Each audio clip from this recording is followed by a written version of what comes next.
Hello everyone, my name is Dark and we are playing some Ark Mobile. Today I'm going to show you guys how to make a potent dust farm. Let's go!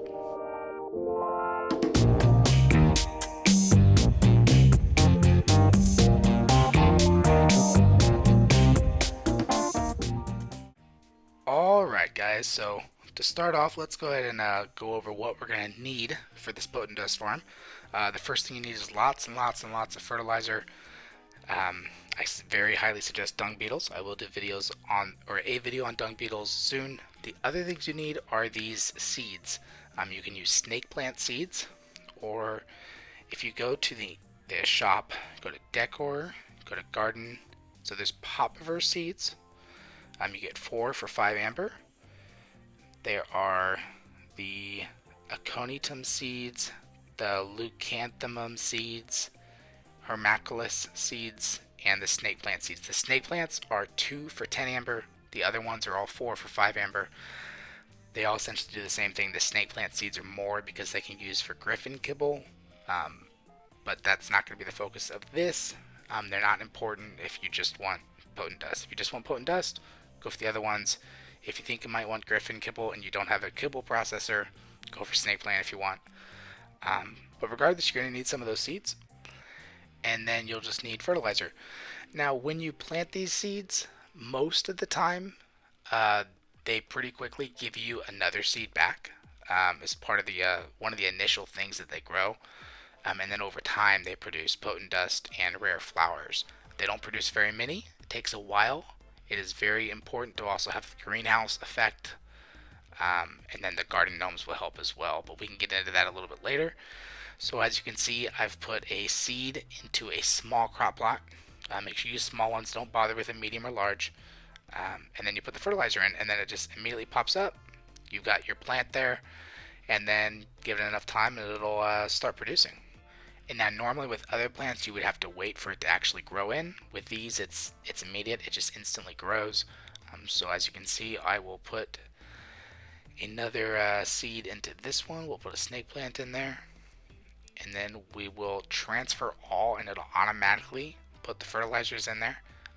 That's the quicker way to do it. Just transfer all, add the last one in, and as you can see, 540,000 fertilizer is the maximum when they're all full of fertilizers that are 100%. The greenhouse effect, the maximum is 300%. I usually just put the greenhouse glass all around it. I just pretty much totally enclose it. And then the garden gnomes. Now, if you are on a PvP server, I don't suggest doing this. Potent dust farms are easy to break into because it's greenhouse glass, and that does not survive very easily. Essentially, all it takes is one explosive, and it'll blow up half your potent dust farm. And since the seeds for these do take amber, if you create one of these gardens with potent dust seeds and whatnot, if you try to create one of these gardens in a PvP server, you could potentially be wasting that amber if somebody happens to blow it up and take it all. Because if they blow up the crop plots, they could take all the potent dust that you've been growing in there. So I don't suggest it on PvP. This server is on a PvX server, so that's why I have it set up this way.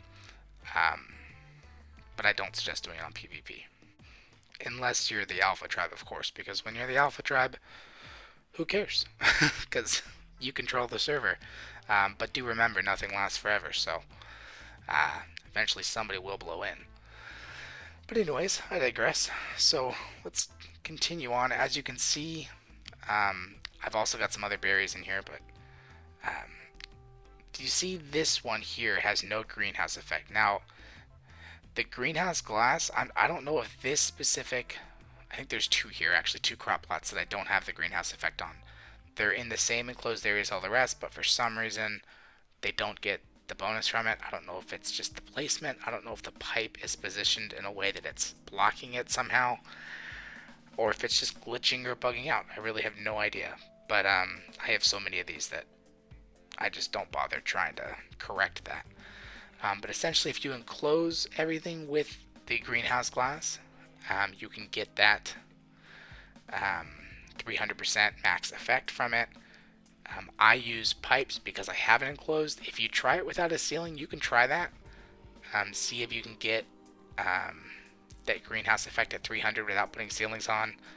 I don't know that it'll work, but if you can do that, then you can get the rain to automatically water your crop plots. If you don't have access to the rain, if you're like in an underwater cave, or if you have the ceilings, you will need the pipes. Just connect them to the closest water source if you're in a PVX server or a PVE server. Um, Otherwise, you could try water tanks. I've done that in the past as well. Those work fairly decently, but you need several water tanks because you want to make sure everything stays watered. And then the other thing, of course, that I was saying is you want to have the garden gnomes in here. If you don't have a whole bunch of amber, if you have a hard time collecting the amber, you don't need the garden gnomes. It just means that it'll take longer for the plants to actually produce the potent dust. There's no like set amount that it actually produces. I think it's just kind of like a randomized amount over a random amount of time. When we're looking through these, you'll see that some of them might produce 3 potent dust, and I don't think I've checked these in like almost a week. I think it's been 5 days. Like this one gave me 2 potent dust. Let's look at another one. I got 4 from that one. It mostly actually produces more of the rare flowers. But see, this one I got 9 potent dust, and all these have been left the same amount of time. So it's really just random. But the garden gnomes and the greenhouse glass will increase the final number. It makes you have a better. It makes them have a better chance of producing more potent dust. And then the only other thing you need, though, like I said in the beginning, is you need lots and lots and lots of fertilizer. Now, in order to get more potent dust, you need more of these plants. In order to get a lot of potent dust, you got to have a lot of these plants. Each plant, the max amount of fertilizer in the planter is 10, and those will it'll go through the fertilizer fairly quickly. So if you're going to have a lot of these going at once, you're going to need a lot of fertilizer. The compost bins will not be enough. You would need several of those, and you'd have to be on all the time managing it if you wanted that to actually work. The dung beetles are a lot more efficient. They're really the better option. You basically load up the feces into the dung beetle, and it'll automatically produce fertilizer and oil. I'll do another video on dung beetles specifically sometime soon. But essentially, you need the dung beetles to produce enough fertilizer to get a potent dust farm going that's efficient and, a good enough amount to really matter. And now it looks like I've actually ran out of fertilizer on my body to keep filling these up, so I will be right back. I'm going to go back inside my base and get a little bit more fertilizer, and I will see you back here in a little bit. Alright, so I've got more fertilizer, and I remembered to get out the torch this time so you guys can actually see on the video. So let's go ahead and finish filling all of these crop plots up. The shortcut when you're doing this is you essentially take all and then transfer all, and that should load it up with, fertilizer.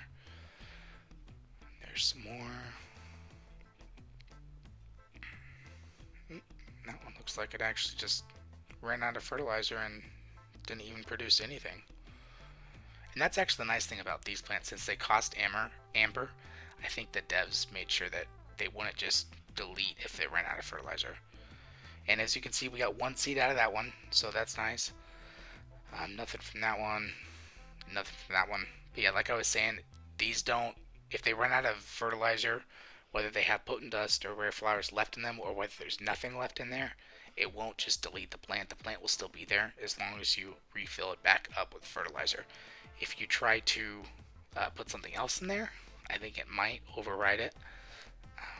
Or if you go to the little menu option bar where it shows you that it's a fruitling, you might be able to erase it then too. But if you already have it in there, you usually don't want to erase it. So it's nice that it keeps it intact, even if you run out of fertilizer. Alright, while I continue to go through all these, if you are enjoying this content, if you've enjoyed any of the other videos that I've got out there that I've made, please don't forget to subscribe if you haven't already. The subscription count really does help me out. It really helps that you guys can see when I release the new content, and you guys will see the new videos. And also don't forget to like and comment too if there's a specific video you really liked, if there's any questions you have for me. And in fact, if you guys do want to see that dung beetle video sooner rather than later, leave me a comment. Let me know that you want to see that dung beetle video. I'll cover how to tame them, and then also how to get the fertilizer out of them, how to get them producing that fertilizer. But yeah, if you like the content, you like my channel, you like the videos, please don't forget to like, comment, and subscribe. It really does help me out. So, and I appreciate everyone who already has done that. So yeah, thank you. And I might be doing a giveaway soon. I'm not sure. Maybe when I get to 100 subscribers, I might do a giveaway. When I get to if I get 50 more than that, I might do some sort of giveaway. I'm not sure yet. But let's look how much potent dust we actually got. We got 67 green, 15 red, and 66 orange. The 15 red just is because I have less of those. But that's a solid almost like 150. About 150 potent dust that we got there. I think, like I said, I think that was like 5 days worth of potent dust. And I don't even have really that many if you look in the grand scheme of things. If I had a lot more of these, I'm sure I could get quite a bit of potent dust fairly quickly. So hopefully you did like this video. Hopefully I was able to show you something new or show you how to make a potent dust farm of your own. If you did learn something or if you enjoyed the content, please don't forget to like, comment, and subscribe. My name is Dark, and I will see you next time.